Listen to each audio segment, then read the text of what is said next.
Welcome to A plus by. আজকের ক্লাসে আমরা পড়বো অ্যাটম কি, মলিকিউলস কি, অ্যাটমের ভেতর ডিফারেন্ট কম্পোনেন্ট লাইক নিউট্রন কি, প্রোটন কি, ইলেকট্রন কি, এদের উপর ডিফারেন্ট কে, এল, এম, এন। এত কঠিন পার্ট টার্মস প্রথমে বলা উচিত না, একদম সহজ করে ছোট্ট ছোট্ট করে জানবো, আর একদম এ টু জেড এই পোর্শন থেকে সব কনসেপ্ট আমাদের ক্লিয়ার হয়ে যাবে। তাহলে আজকের ভিডিওটা আমি স্টার্ট করি।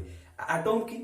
এই একটা পেন আছে, এটাকে যদি তুমি ছোট ছোট করে ভাগতে থাকো, যেটা সব থেকে এই পেনটাকে ভেঙে ভেঙে ভেঙে যেটা সব থেকে ছোট্ট পার্টিকেল হবে, যাকে আর ভাঙা সম্ভব না, সেইটা হলো অ্যাটম। অ্যাটমের আর একটা ভালো টার্মে অনেকে বলে পরমাণু, মানে হিন্দিতে এই টার্মটা আছে পরমাণু। মানে এই জিনিসটাকে ভাঙতে ভাঙতে বা কাটতে কাটতে কাটতে কাটতে এত ছোট্ট করে কেটে ফেললে যে কে আর কাটা সম্ভব না, সেইটা হলো অ্যাটম। তাহলে অ্যাটমটা পড়ে লাভ কি, বা সায়েন্সে এই অ্যাটম জিনিসটা কি? আমার মনে হয় সায়েন্স সাবজেক্টটা পড়ার আগে সবার আগে প্রথম বেসিক কনসেপ্ট ক্লিয়ার করা উচিত অ্যাটমস এই টপিকটাকে দিয়ে। তাহলে অ্যাটমস কেন ক্লিয়ার করা উচিত? একটা এই যে পেন, এটা যে পেনই হবে, বা আমি মানুষটা যে আমি হব, তার ধর্ম নির্ধারিত হয় প্রথম অ্যাটম থেকে। অ্যাটম থেকে হয় মলিকুল, সেটা কি তার কনসেপ্ট আমি ধীরে ধীরে স্টার্ট করব। তাহলে আমি ডাইরেক্ট ভিডিওতে ঢুকে যাই। আজকের আমার টপিক হলো অ্যাটম চ্যাপ্টারে অ্যাটমের ছোট ছোট অ্যাব্রিভিয়েশন যেগুলো ইউজ করেছি সেগুলো আমি বলি। নিউটনের জন্য ক্যাপিটাল এন, মানে ছোট ছোট শর্টে আমি ভিডিওটাকে শর্ট করার জন্য আমি বোঝানোর জন্য শর্ট ফরম্যাটে করেছি। প্রোটনকে ক্যাপিটাল পি দিয়ে ডিনোট করব, ইলেকট্রনকে স্মল হ্যান্ডে ই দিয়ে ডিনোট করব। ক্লিয়ার? নেক্সট আমাদের কনসেপ্ট থাকা দরকার নিউক্লিয়াস। নিউক্লিয়াস কি? একটা অ্যাটমের একটা অ্যাটম আছে, সাপোজ এটা একটা অ্যাটম, মানে এটা একটা অ্যাটম, এর ভেতর যেটা সব থেকে স্মলেস্ট সেন্টার, মানে বলা উচিত যে একটা ইলেকট্রন ক্লাউডের ভেতর যেটা মেন পয়েন্ট, কি বললাম, যেটা মেন পয়েন্ট, যেখানে কি থাকে? নিউক্লিয়াস। বুঝতে পারলে? একটা অ্যাটমের মেন সেন্ট্রাল পজিশনে কি থাকে? নিউক্লিয়াস থাকে। বুঝতে পারলে? যদি তোমাদের আমি একটা ছবি দেখাই তাহলে বুঝতে পারবে যে একটা ইলেকট্রনিক ক্লাউড থাকে, ঠিক আছে? সেই ক্লাউডের একদম মিডল পোর্শনে দেখবে সেখানে ক্লাউড ডেনসিটি, মানে দেখবে ব্ল্যাক কালারটা একটু বেশি। কেন? ওইখানে নিউক্লিয়াস থাকে। ঠিক আছে, কনসেপ্ট ক্লিয়ার? এইবার আমি বুঝি নিউক্লিয়াস ভেতর থাকেটা কি। এইগুলো থাকেটা কোথায়? এগুলো হলো অ্যাটমের কম্পোনেন্ট। একটা অ্যাটম এই তিনটে মেন জিনিস দিয়ে তৈরি হয়। পৃথিবীর সব অ্যাটমের এই তিনটে জিনিস দিয়ে তৈরি হয়। পৃথিবীর সব অ্যাটম, আমি এটা চ্যালেঞ্জ দিচ্ছি, পৃথিবীর সব অ্যাটম এই তিনটে জিনিস দিয়ে তৈরি হয়। ঠিক আছে, এইবার তোমাদের জানা উচিত নিউটন কি, প্রোটন কি, ইলেকট্রন কি। নিউটন আর প্রোটন চোখ বন্ধ করে যখনই পরীক্ষার হলে মানে বসবে, যদি বলে যে নিউক্লিয়াসে কোন কোন কম্পোনেন্ট থাকে, চোখ বন্ধ করে সব কিছুর জন্য নিউটন অ্যান্ড প্রোটন, সব কিছুর জন্য নিউটন অ্যান্ড প্রোটন। তাহলে এক্সেপশন কি? অলওয়েজ এক্সেপশন, জানো তো, মানে কম্পিটিটিভ এক্সামের ফেভারিট পোর্শন হলো এক্সেপশন গুলো কোশ্চেন তুলে দাও। একমাত্র হাইড্রোজেনের, লিখে রাখবে, একমাত্র হাইড্রোজেনের নিউটন থাকে না। তার কনসেপ্ট আমি আসছি ধীরে ধীরে। হাইড্রোজেন, হিলিয়াম, লিথিয়াম পুরো বেসিক থেকে শুরু করে সব অ্যাডভান্স পড়িয়ে দেবো। নিউটন একমাত্র হাইড্রোজেনে থাকে না। তা থাকে না, তার কারণ আমি বলছি ভিডিওতে। আর তারপরে আমি মেন এখন যেভাবে স্টার্ট করছি সেভাবে যাই। নিউটন অ্যান্ড প্রোটন এই দুটো কম্পোনেন্ট থাকে নিউক্লিয়াসে। নিউক্লিয়াসে কি থাকে? N plus P. প্রোটনের চার্জ কি হয়? তোমরা চোখ বন্ধ করে যখনই প্রোটন পড়বে পজিটিভ ফিল করবে, মানে প্রোটন পি ফর পজিটিভ, মনে রাখবে। পি ফর পি দিয়ে কি হয়? পজিটিভ, তার P for positive. Electron always denoted as negative charge, লিখে রাখলে। নিউটন জিরো, ওর কোনো চার্জই নেই। ঠিক আছে, আমি এবার কি বললাম? নিউক্লিয়াসে কি থাকে? Neutron plus proton. আমি short abbreviation capital N capital P দিয়ে লিখছি, আমি তোদের ভিডিও স্টার্টিং বললাম। এন এর চার্জ কি বললাম? জিরো। প্রোটনের চার্জ কি বললাম? পজিটিভ। তাহলে নিউক্লিয়াসে মেন চার্জ কি হলো? পজিটিভ। তো তার মানে যদি পরীক্ষায় আসে what will be the charge of nucleus, normal কেসে কি হবে বলো তো? যে কোনো কম্পাউন্ডই হোক না কেন পজিটিভ হবে। আর এই যে পার্টিকুল জিনিসগুলো দিয়ে তৈরি হয়েছে, তখন এই টার্মটাকে বলা হবে নিউক্লিয়ন্স। কি বললাম টার্ম? লিখে রাখো। নিউক্লিয়াস আর নিউক্লিয়াসের মধ্যে পার্থক্য কি? Nucleus is the whole of nucleus, means whole main centre পয়েন্টটাকে বলা হয় নিউক্লিয়াস, আর nucleons is the component of the nucleus. Clear কনসেপ্টটা? এইবার আমি ধীরে ধীরে সেলে ঢুকবো। কনসেপ্ট ক্লিয়ার এখনো পর্যন্ত? আমি আরেকবার নিউক্লিয়াসটাকে ভালো করে এঁকে রাখি। এইবার কনসেপ্টটা ক্লিয়ার। নিউক্লিয়াসের চার্জ কি? পজিটিভ। খাতায় একটা পয়েন্ট লিখে রাখা ইম্পর্টেন্ট। নেক্সট, এই যে নিউটন প্লাস প্রোটন এই দুটো টার্মটাকে বলা হয় কি? নিউক্লিয়াস। প্লাস এর চার্জ কি করে আসলো? Positive. Zero plus positive equal to positive. Concept clear? আরেকবার, নিউটনের চার্জ কি? জিরো, প্রোটনের চার্জ কি? পজিটিভ, ইলেকট্রনের চার্জ কি নেগেটিভ। আর একটা important point, this neutron and proton is the heaviest component, মানে এই নিউট্রন আর প্রোটন হলো সব থেকে heavy in comparative two electron. তার যদি পরীক্ষায় আসে এই তিনটে ভেতরে সব থেকে heavy K, A B C, A R B R C, সব থেকে হেভি যদি আসে তোমরা লিখবে এ আর বি, এই দুটো হলো হেভি। যেখানে দুটো অপশনই থাকবে neutron and proton, that option will be the correct option. Concept clear এখনো পর্যন্ত? ঠিক আছে। সেন্টারে কি থাকে আমি বললাম, আমি একটা একটা করে এক্সাম্পল। হাইড্রোজেন, আমি হাইড্রোজেন এক্সেপশন ক্যারেক্টার আছে এটা লিখে রাখবে। কেন হাইড্রোজেন এক্সেপশনাল ক্যারেক্টার? হাইড্রোজেন তোমরা পড়বে, হাইড্রোজেনের অ্যাটমিক নাম্বার কত, মানে আণবিক নাম্বার কত, 1। একদম দেখবে পিরিয়ডিক টেবিলে, আমি পিরিয়ডিক টেবিলে একদম মেনশন করে দেবো, যে পিরিয়ডিক টেবিলে আমি তুমি ভিডিওতে পেয়ে যাবে। পিরিয়ডিক টেবিলে দেখবে একদম প্রথম এলিমেন্টটা হাইড্রোজেন, ঠিক আছে, একদম বাঁ দিকে দেখবে উপরে, বাঁ দিকে একদম উপরে থাকবে হাইড্রোজেন, সেইখানে দেখবে হাইড্রোজেনের অ্যাটমিক নাম্বার 1, আণবিক নাম্বার 1। তার মানে হাইড্রোজেনের আণবিক নাম্বার যদি 1 হয় তাহলে তার ইলেকট্রনিক কতগুলো থাকবে, একটা ইলেকট্রন থাকবে, একটা প্রোটন থাকবে। ক্লিয়ার? তাহলে নিউটনটা কোথায় গেল? একটা প্রোটন বলে দিল, একটা ইলেকট্রন বলে দিলাম, তাহলে নিউটনটা কোথায়? এক্স্যাক্টলি এর পরের টার্মটা আমি বলছি। এই নিউটন টার্মটা বোঝানোর জন্য আমি আর একটা এক্সাম্পল নিচ্ছি, হিলিয়াম। হাইড্রোজেনের পরের যদি কোনো এলিমেন্ট হয় সেটার নাম হিলিয়াম। হিলিয়ামের অ্যাটমিক নাম্বার কত? 2, ঠিক আছে। হিলিয়ামের অ্যাটমিক নাম্বার। আর একটা জিনিস তুমি খাতায় লিখে রাখো, যে যতগুলো ইলেকট্রন হবে ততগুলোই ঠিক প্রোটন হবে, লিখে রাখো খাতায়। ইলেকট্রন আমি মুছে দিই, number of electron equal to number of proton. এতগুলো নাম যেগুলো বলছি আমি সেগুলো সব খাতায় লিখে রাখো। কি বললাম? Number of electron equal to, ইলেকট্রনকে আমি যেহেতু স্মল এ ডিনোট করেছি, number of electron equal to number of proton. Always এটা মাথায় রাখবে, আর কিছু মাথায় রাখা দরকার নেই। কি বললাম? Number of electron equal to number of proton. তাহলে আমি বলি কি, হিলিয়ামের অ্যাটমিক নাম্বার কত? 2। আর 2, এই যে 2, 3, 4, 5 এগুলো সব কিসের উপর ডিনোট হয়? ইলেকট্রনের উপর। ধরো নাইট্রোজেনের অ্যাটমিক নাম্বার কত? 7, তার ইলেকট্রন নাম্বার কত? 7, তাহলে তার প্রোটন কত হবে? যদি এটা 7 হয় তাহলে এটাও 7 হবে, অবভিয়াসলি। সেরকম হিলিয়ামের যদি 2 হয় অ্যাটমিক নাম্বার, হিলিয়ামের অ্যাটমিক নাম্বার 2, তার মানে ইলেকট্রন নাম্বার 2, প্রোটন নাম্বার 2। এখন পর্যন্ত রাইট? ঠিক আছে। এইবার তাহলে এইখানের নিউক্লিয়াসের পজিশন অনুযায়ী কি হলো, আমি তো হাইড্রোজেনটা বুঝিয়ে দিলাম, আমি হাইড্রোজেন এক্সেপশনাল ক্যারেক্টার এখন কিন্তু বোঝাইনি। ওকে, আমি বললাম দুটো প্রোটন, ঠিক আছে, দুটো প্রোটন, একে দাও দুটো প্রোটন। এইখানে গল্পটা স্টার্ট হয়। ভাবো আমি সেন্টারে কি আঁকলাম? দুটো প্রোটন, একটা প্রোটন, এটা আর একটা প্রোটন, পি দিয়ে পি দিয়ে। এবার ভাবো দুটো প্রোটন মানে কি, প্রোটনের চার্জ কি হয়? আমি বলেছি প্রোটনের চার্জ কি? পজিটিভ। দুটো পজিটিভ চার্জ এক জায়গায় থাকবে, তোমার মনে হয় তারা একে অপরকে রিপেল করবে না? তো রিপেলটাকে আটকাবে এটাকে, তখনই আসবে নিউটনের রোল প্লে। তখন নিউটন এসে কি করবে? এই দুটোকে চিপকিয়ে দেবে, মানে গ্লু লাইক কাজ করবে।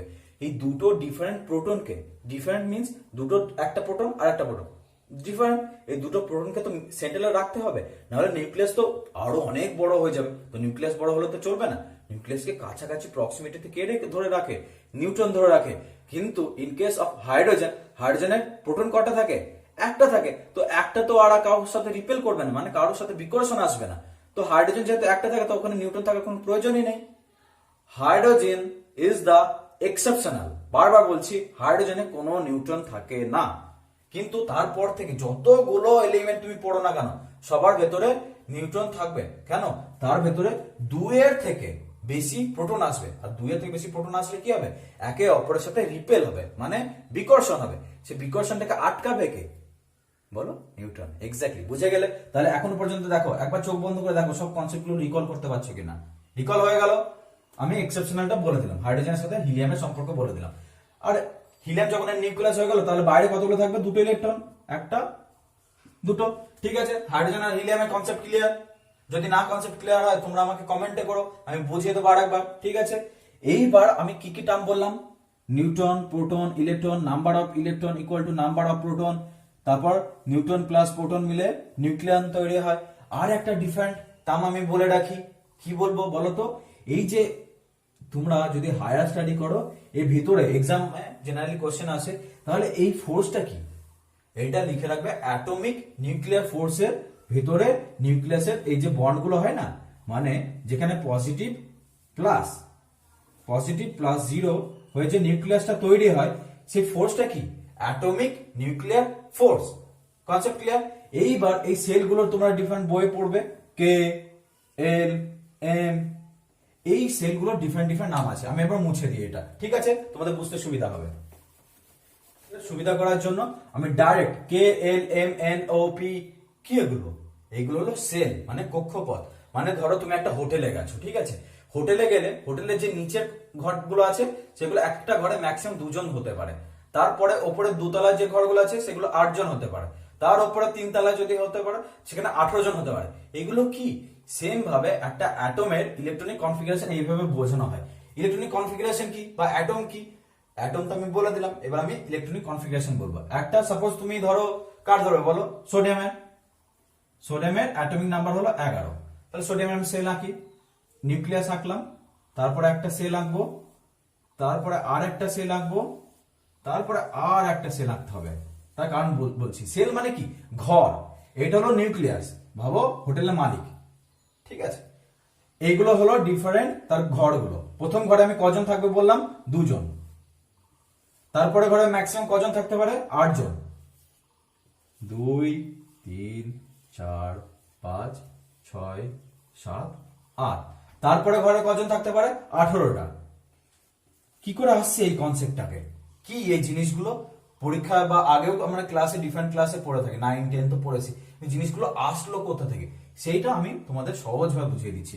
প্রথম কক্ষপথকে বলা হয় কে, তারপরে বলা হয় এল, তারপরে হলো এম, এইভাবে এন, ও, পি, কিউ, এভাবে করে পরপর হতে যাচ্ছে, ঠিক আছে? এইগুলো জেনারেলি তোমরা এইভাবে কক্ষপথগুলোকে লিখবে, ঠিক আছে? কে, L, M, N, O, P, Q. এইবার আমি কি বললাম, এইগুলোতে কতগুলো? 2টো, তারপরে 8টা, তারপরে 18টা, এইভাবে কি করে? মানে এই কক্ষপথে 2টো, এই কক্ষপথে 8টা, এটা 18টা। এর ফর্মুলা হলো, লিখে রাখবে, পরীক্ষাটা আসলে এভাবে লিখে রাখবে, 2n তার উপরে স্কোয়ার দেবে, ঠিক আছে? এই জিনিসটা কি? 2 is always constant, 2 constant. In case of আমি কে ধরি, কে এর কক্ষপথ কত? 1। এটা হলো কক্ষপথ 1, এটা কক্ষপথ 2, এই কক্ষপথটা হলো 3, তারপরে কক্ষপথগুলো 4, 5, 6 সেভাবে করে। তাহলে আমি K 1 number, L 2 number, M 3 number, N 4 number, O 5 number, 6 number, 7 number, মানে পরপর 1 2 3 4। 1 নম্বর কক্ষপথে কতগুলো ইলেকট্রন ধরবে সেটা এই ফর্মুলা দিয়ে বোঝানো হয়, ঠিক আছে? এন হলো নাম্বার অফ অরবিটাল। আমি প্রথমে বললাম কতগুলো কক্ষপথ আছে? 1টা। 1 এর উপরে স্কোয়ার দাও, তাহলে কত হবে? এখানে দেখো 2টো হচ্ছে। সেম ইন কেস অফ এল। এবার এল এ ধরি, এল বললাম কত নাম্বার কক্ষপথ? 2। তাহলে 2 ইনটু কত হবে বলো? তোমরাই বলো। এন এবার কত হবে? এন এবার হবে 2। তাহলে 2 টু দি পাওয়ার 2, তাহলে কত হচ্ছে দেখো, এটা 2 গুণিত 4, সেটা কত? 8 হচ্ছে। এখন পর্যন্ত কনসেপ্ট ক্লিয়ার? নেক্সট আমি এম ধরি, এমটাকে আমি ডিফাইন করি। 2 এন কত বলো? এর ক্ষেত্রে এন কত হবে? এন আমি বলেছি উপরে কত? এন 3, তারপরে এন এর জন্য 4, ও এর জন্য 5, তার মানে এখানে এন 3 উপরে স্কোয়ার কত হচ্ছে দেখো? 2 ইন্টু 9, 2 ইন্টু 9 কত? 18। এবার বুঝলাম। তাহলে আর মুছে দিলাম এটা। এইবার ভাবো আমি পি ধরি, পি তো বলিনি, পি তোমরাই করো। তাহলে পি তোমরা করো, তারপরে তোমার সাথে আমার অ্যান্সার মিলছে নাকি দেখো। কি বললাম ফর্মুলা? প্রথমে লিখবে 2n স্কোয়ার, 2 দেখো ফিক্সড সবার জন্য, n পি এর জন্য কত? n 6 এর উপরে স্কোয়ার, 2 ইন্টু 36 কত হচ্ছে? 72। তার মানে পি অরবিটালে কতগুলো ইলেকট্রন ধরবে? 72। ঠিক তো? তোমার সাথে অ্যান্সার মিললো আমার? এক্স্যাক্টলি এইভাবে করেই আসলো। তাহলে এইগুলো কনসেপ্টটা কে দিল? কে, L, M, N, O, P, Q. এটাও কোশ্চেন আছে। কে বলো তো? বলো বলো বলো। Nils bore. নিলস বোর বললো যে এই নিউক্লিয়াসের চারিদিকে এভাবে করে ইলেকট্রন গুলো ঘুরে বেড়ায় আমাদের সৌরজগতের মতন, ঠিক আছে? আমাদের সৌরজগতে যেরকম মধ্যে কি থাকে বলতো, মধ্যে থাকে সূর্য, তার চারিপাশে পৃথিবী, তারপর মঙ্গল, বুধ, ডিফারেন্ট গ্রহগুলো ঘুরে বেড়ায়। এই গ্রহগুলো হলো ইলেকট্রন, ঠিক আছে? আর সূর্যের ওয়েট মনে রাখো প্রচন্ড হেভি হয়, আমি মনে রাখার জন্য বলছি। কেন? ওর ভেতর কি থাকে? নিউট্রন অ্যান্ড প্রোটন থাকে। তাহলে আজকের ক্লাসে কি কি শিখলে? ইলেকট্রন, প্রোটন, নিউট্রন, কিভাবে K L M N O P হয়, তার ডিফারেন্ট অরবিটালে কিভাবে কতগুলো ইলেকট্রন থাকে, আর এই যে 2, 8, 18, তারপর 32, 72, এগুলো কি বলতো? এইগুলো হলো ইলেকট্রনিক কনফিগারেশন, মানে নিউক্লিয়াসের তার চারিপাশে যে কতগুলো করে ইলেকট্রন থাকবে সেইটা বোঝানোর জন্য, ঠিক আছে? তাহলে এখনো পর্যন্ত কনসেপ্ট ক্লিয়ার। আর একটা ভালো জিনিস তোমাদের আমি বলে রাখি, জেনারেলি ম্যাক্সিমাম স্টুডেন্টে গুলিয়ে যায় অ্যাটম আর মলিকুলস এর ভেতরে। মনে রাখবে অ্যাটমের বড় দাদা হলো মলিকুল, ঠিক আছে? অ্যাটমের দাদা হলো মলিকুল, মানে ঠিক আছে? দুটো অ্যাটম মিলে, অ্যাটম এ আর অ্যাটম বি মিলে যে এ বি তৈরি হয় সেইটা হলো মলিকুল, ঠিক আছে? এই মলিকুলের আবার দুটো ভাগ আছে, একটা হেটারোলগাস আর একটা হোমোলগাস। সেই টার্মগুলো কি? হেটারোলগাস হলো ডিফারেন্ট, মানে ধরো এ প্লাস বি, এ হলো একটা কম্পোনেন্ট, বি একটা কম্পোনেন্ট, মিলে তৈরি হলো এ বি। সেরকম এ প্লাস এ প্রাইম দিয়ে তৈরি হলো কি? এ এ। তাহলে এটা কি? এটা হলো হোমোলোগাস, মানে সেম জিনিস দিয়ে তৈরি হয়েছে। এটা হলো হেটেরো মলিকুলস, হেটেরো মানে ডিফারেন্ট, আর homo means same. Concept clear? একবার চোখ বন্ধ করো, তাহলে প্রথম থেকে আরেকবার রিপিট করে নাও কি কি বললাম। দেখো, ইলেকট্রনিক কনফিগারেশন ক্লিয়ার, নিউক্লিয়াসের চার্জ ক্লিয়ার, নিউক্লিয়াসের ভেতর কি থাকে, কে হেভি থাকে, কিভাবে ইলেকট্রনিক কনফিগারেশন আসে, নিউক্লিয়াস কি, নিউক্লিয়াস কি, তাহলে অ্যাটমসের এতগুলো কম্পোনেন্ট গুলো ক্লিয়ার হয়ে গেল। এই যে কনসেপ্ট গুলো ক্লিয়ার হয়ে গেল না, এরপর আমরা ফিউচারের ডিফারেন্ট সায়েন্সের অনেক টার্মস গুলো বুঝতে পারবো। বিশেষ করে কেমিস্ট্রি পোর্শনের জন্য এটা হাইলি ইম্পর্টেন্ট টপিক। এই কনসেপ্ট ক্লিয়ার হয়ে গেল। কম্পিটিটিভ এক্সামে এবার আসুক না কেন, হেটেরো মলিকুলস, হোমো মলিকুলস, একটা এক্সাম্পল দিয়ে দিই তাহলে আরো ভালো হবে। হোমো মলিকুলস হলো O2, মানে দুটো অক্সিজেন দিয়ে তৈরি, O প্লাস O, দুটো অক্সিজেন। হেটেরো এক্সাম্পল H2O, মানে কি? সেখানে হাইড্রোজেন আছে, অক্সিজেন আছে। এগুলো কি? Different atom. এটা একটা অ্যাটম, এটা একটা অ্যাটম, তাহলে এটা হেটেরো। এটা একটা হোমো এক্সাম্পল, যেখানে অক্সিজেন দুটোই আছে। Clear? Hetero Homo concept clear. Electronic configuration বলে দিলাম কিভাবে আসে, 2n স্কয়ার রুলে, ঠিক আছে? আর একটা আমি তোমাদের অ্যানসার যদি তোমরা আমাকে কমেন্ট সেকশনে লিখে করো তাহলে আমার খুব ভালো হয়। যদি বলি আমি n, সাপোজ কি কি বললাম, K L M N O P Q R S, S এর তুমি আমাকে বলো কত হবে, তুমি আমাকে কমেন্টে লিখে বলো, চ্যালেঞ্জ দিলাম। মানে তোমরা এগুলো করো তাহলে আমার ভালো লাগবে যে হ্যাঁ তোমরা কোশ্চেন গুলো করছো, তাহলে আমার অ্যান্সার পেতে পারো। এগুলো জেনারেলি ম্যাক্সিমাম কম্পিটিশন এক্সামে কোশ্চেন করে দেবে। সাপোজ গিভেন দিয়ে দিল, সাপোজ তুমি কি বললাম, K L M N O P, এমন একটা দিল, সাপোজ পি, আমি ইন গিভেনে বলছি না, এক্সেপশনাল বলছি। পি, সাপোজ পি এর এন নাম্বার হলো 9, তাহলে পি এর এন নাম্বার হলো 9, তাহলে সেই কক্ষপথে কতগুলো ইলেকট্রন থাকবে বলো? পি যদি 9 হয়, তাহলে পি যদি 9 হয়, 9 নাম্বার অফ সেল, মানে 9 নম্বর কক্ষপথ, মানে এগুলো মনে রাখবে, একতলা, দুতলা, তিনতলা, চারতলা, পাঁচতলা করে। এই পি যদি 9 নাম্বার তালা হয়, 9 তালা হয়, তাহলে 9 তালাতে কতগুলো মানুষ থাকবে? কতগুলো মানুষ হলো ইলেকট্রন, আর 9 তালা হলো এন নাম্বার অফ সেল। প্রথমে 2, আমি বললাম 2, প্রথমে কি বললাম, 2 ইন্টু কত তালা, আমি বললাম 9 তালা। 9 তালার উপরে কি দেবে? স্কয়ার দেবে, তাহলে হোক 2 ইন্টু 9 স্কয়ার কত হয়? 81, ইকুয়াল টু কত হলো বলো? 2 আর 2 গুণে 16, 162, রাইট? তোমার সাথে মিলছে? গুড, মিলে গেল। এইভাবে তাহলে তো শিখে যাবে। এরপরে তোমাদের হায়ার স্টাডি আসে, কি কি আসে? এস পি, তারপর different S P D F, এগুলো কি? এগুলো পড়ার দরকার নেই, এগুলো জেনারেলি তোমাদের কোশ্চেনে আসবে না। এগুলো যখন তোমরা একটু হায়ার স্টাডি এর অরবিটাল গুলো পড়বে তখন তোমাদের লাগবে। ওকে, আজকে ক্লাস তাহলে আমি এখানে কমপ্লিট করছি। তোমাদের যদি ভালো লাগে থাকে তাহলে এই চ্যানেলটাকে সাবস্ক্রাইব করো আর শেয়ারও করো। আরো ডিফারেন্ট টপিকে আমি তোমাদের জন্য অনেক সিম্পল ভাবে কোশ্চেন অ্যান্সার কভার করবো। ওকে, বাই বাই।